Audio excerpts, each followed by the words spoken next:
what the stats actually mean. A reader's primer for the integration era. When a LitRPG system shows up in a novel, you already know the drill. Strength, dexterity, constitution, intelligence. You've met them in 1,000 games and you can translate them instantly. Strong guy has high strength. Smart guy has high intelligence. The numbers describe the person. The integration doesn't work like that, and if you read the series expecting it to, you'll bounce off some of the more interesting scenes wondering why the math doesn't feel right. So here's a primer. When you see these words, here's what I'm asking you to hold in your head. First, the critical thing, these are not human categories. They're the system zone. The names you're reading are rough translations pushed through a neural overlay into words your brain can process. What frame really is, at the level the integration understands it, may not be a concept any human language has a word for. Keep that in mind while I define them. Signal is perception, but not the five senses version. It's sensory processing speed. The capacity to read a room, a gunfight, a conversation before it has finished happening. At extreme levels, it approaches something like battlefield precognition, except it isn't foresight. It's just processing faster than events arrive. Closest English word is acuity, but even that undersells it.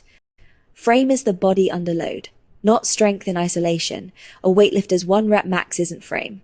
Frame is the structural property of a person, how much damage they absorb, how much force they deliver, how long they keep functioning after something should have stopped them.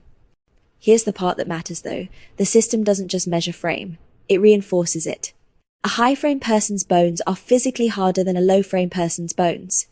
The stat isn't describing a quality you have. It's describing a quality the integration is actively producing in you. Drive is the engine, stamina, aggression, the willingness of the body to keep going. It's also resistance to fear and to morale breakdown, both natural and system imposed. A soldier who fights for 30 seconds and a soldier who fights for 30 minutes have different drive values. And the difference is not training. Lattice is structural intelligence, but flipped. A high IQ person in our world thinks faster or remembers more. A high lattice person in the integration gets offered more options by the system. More skill slots, more designation merge paths, more crafting recipes. It's as if the integration decides how much complexity to hand you based on how much it thinks you can hold. Call it pattern recognition if you want, but the system is the one doing the allocating. Echo is the one that doesn't translate. On the surface, it governs leadership, command weight, the potency of system-granted abilities. But underneath, Echo measures how deeply the integration has woven itself into you. High Echo means your abilities hit harder and your rewards are richer. It also means the system hears you more clearly, and you hear it. The highest Echo individuals are less separate from the integration than lower Echo ones. That's not a metaphor. Echo is power with a cost that isn't measured in numbers. Flux is the wildcard.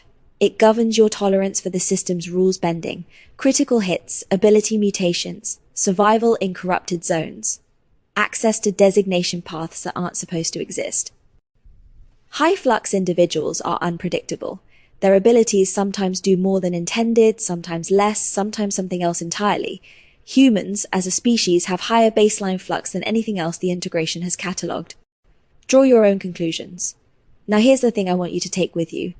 These stats aren't a map of a person. They're a lens the integration applies to a person, and the lens rewrites what it looks at. A high-frame person was probably durable before the integration rated them.